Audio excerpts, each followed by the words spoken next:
आज हम देखने जा रहे हैं 2025 में रिलीज हुई एक जबरदस्त वायरल सीरीज जिसका नाम है Weak Hero Class season 2। Weak Hero Class का सीजन 1 लेकिन 2022 में रिलीज हुआ था और उसके ठीक 3 साल बाद यानी 2025 में रिलीज हुआ है सीजन 2। तो आप समझ ही गए होंगे कि इतना ज्यादा समय लगाकर इस कहानी को कितनी मेहनत से तैयार किया गया है और इसीलिए ही असल में सीजन 1 की तरह वीक हीरो क्लास का सीजन 2 भी पूरी दुनिया में जबरदस्त प्रतिक्रिया ला दिया है। तो चलिए एक बार घूमकर आ ही जाएं नेटफ्लिक्स की सबसे चर्चित सीरीज वीक हीरो क्लास के सीजन 2 की कहानी में। कहानी शुरू होती है साउथ कोरिया के एक हाई स्कूल से, जहां फिलहाल शियुन पढ़ाई कर रहा है। शियुन असल में एक ऐसा लड़का है जो बहुत ही शांत स्वभाव का था, यहाँ तक कि बचपन से ही उसका कोई दोस्त नहीं था। वो पढ़ाई के अलावा कुछ भी नहीं समझता था।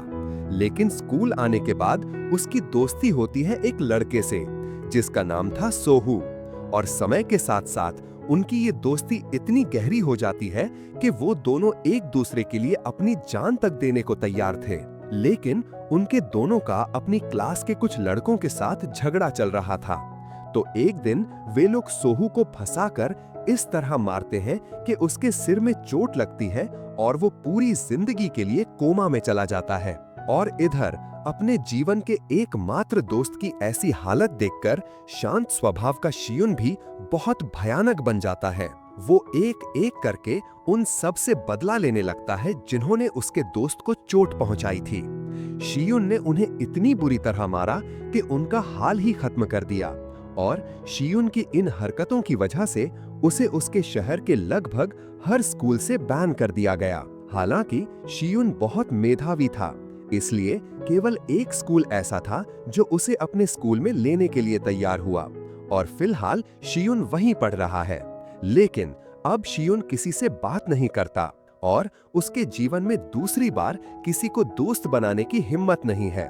पूरे स्कूल में शियुन को लेकर एक अफवाह फैली हुई है। सबको लगता है कि शियुन ने अपने पुराने स्कूल में एक लड़के को पेन से मार डाला था, इसलिए ज्यादातर लोग उससे दूर रहने की कोशिश करते हैं।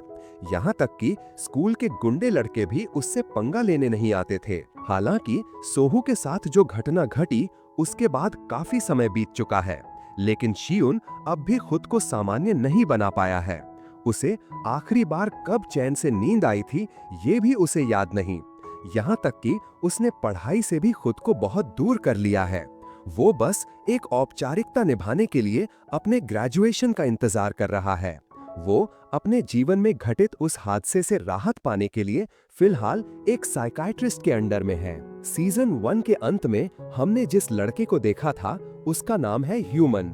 ह्यूमन हमेशा शियुन से लड़ाई की योजना बनाता रहता था। वो अक्सर शियुन को परेशान करता था, लेकिन शियुन अब पहले जैसा किसी झगड़े में नहीं पड़ना चाहता था, इसलिए वो चुपचाप अपने हिसाब से रहता। अब हम शियुन की क्लास में जून ताए नाम के एक लड़के को देखते हैं। जून ताए बहुत ही सरल स्वभाव का और भोला लड़का था, इसलिए ह्यूमन और उसके साथियों का पहला टारगेट वही बनता है। उनके डर से जून ताए को सुबह बहुत जल्दी स्कूल आना पड़ता था और सभी को अलग अलग फ्लेवर के दूध डिलीवर करना पड़ता था। साथ ही उसे क्लास के सभी लोगों के फोन चुराकर ह्यूमन को देने पड़ते थे, वरना वे लोग उसे पीटते थे। बाकियों की तरह जून ताए भी शियुन के बारे में सब जानता था, इसलिए वो भी उससे डरकर दूर रहता था। इस बीच ह्यूमन को शियुन का एटीट्यूड बिल्कुल पसंद नहीं आता। साथ ही उसे ये भी पता चलता है कि जून ताए उससे भी ज्यादा शियुन से डरता है। ये बात उसे काफी बुरी लगती है, इसलिए ह्यूमन जून ताए से कहता है कि आज वो शियुन का फोन चुरा लाए, और कहता है कि अगर शियुन कुछ कहने आए तो वो देख लेगा। जून ताए मजबूरी में शियुन का मोबाइल चुराकर ह्यूमन को दे देता है। क्लास खत्म होने के बाद शियुन अपना फोन ढूंढने आता है। वो जून ताए से पूछता है कि उसका मोबाइल कहाँ गया, क्योंकि हर दिन क्लास शुरू होने से पहले फोन जमा करने की जिम्मेदारी जून ताए की होती थी। जून ताए शियुन के सवाल से बहुत डर जाता है और घबरा कर कहता है कि उसने तो फोन यहीं रखा था, अब कहाँ गया उसे नहीं पता। लेकिन शियुन उसकी बात सुनकर सब समझ जाता है कि ह्यूमन के कहने पर जूनताई ने ऐसा किया है, इसलिए वो जूनताई से कुछ नहीं कहता। जूनताई इससे हैरान हो जाता है क्योंकि उसे भी समझ आ जाता है कि शियुन सब समझ चुका है कि उसने उसके फोन के साथ कुछ किया है। फिर भी शियुन ने कुछ नहीं कहा, जिससे जूनताई को बहुत गिल्ट महसूस होता है। वो दौड़कर शियुन के पास जाता है और कहता है, मैं सच कह रहा हूँ, मुझे तेरे फोन के बारे में कुछ नहीं पता, लेकिन अगर तू चाहे तो मैं तुझे नया फोन दिलाने के पैसे दे सकता हूँ, क्योंकि फोन की जिम्मेदारी मेरी थी। लेकिन शियुन उसे कहता है, इन सब की कोई जरूरत नहीं है, मुझे पता है मेरा फोन किसने लिया है। मैं तुझसे सिर्फ एक ही बात कहना चाहता हूँ, जो खुद को नहीं बचा सकता वो एक निकम्मा है। इतना कहकर शियुन वहां से चला जाता है और शियुन का निकम्मा कहना जूनताई के दिल में जैसे छप जाता है। वो खुद को सच में निकम्मा समझने लगता है। अगले दिन जब शियुन स्कूल में आता है, वो देखता है कि ह्यूमन और उसके साथी फिर से जूनताई को पीट रहे हैं। शियुन को अपने अतीत की बातें याद आ जाती हैं। उसका दिल करता है कि उन सबको एक एक करके सबक सिखाए, लेकिन उसने सोहू से वादा किया था कि वो अब कभी खुद को ऐसी किसी मुसीबत में नहीं डालेगा। इसीलिए वो बस ह्यूमन की ओर एक नजर डालता है और चुपचाप वहां से निकल जाता है।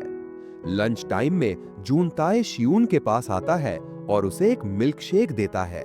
फिर वो दिल से माफी मांगता है और कहता है कि उसने ही उसका फोन चुराया था। शियुन बिना कुछ कहे वहां से जाने लगता है। तभी जूनताई उसे रोककर कहता है, मुझे खुद भी पता है कि मैं एक निकम्मा हूँ, लेकिन सच बताऊं तो मुझे ये समझ ही नहीं आता कि मुझे क्या करना चाहिए। अन्याय के खिलाफ खड़े होने की हिम्मत कैसे लाऊं, ये भी नहीं जानता। क्या तुम मुझे सिखा सकते हो कि एक निकम्मा इंसान कैसे ना बना जाए? मैंने सुना है कि तुम बहुत अच्छे फाइटर हो।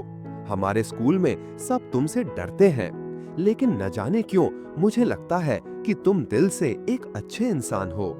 तब शियुन जवाब देता है, न्यूटन का तीसरा नियम है, कोई भी रिएक्शन बिना किसी एक्शन के नहीं आता। ये कहकर शियुन वहां से चला जाता है। जूनताई को ये बात अंदर तर झकझोर देती है।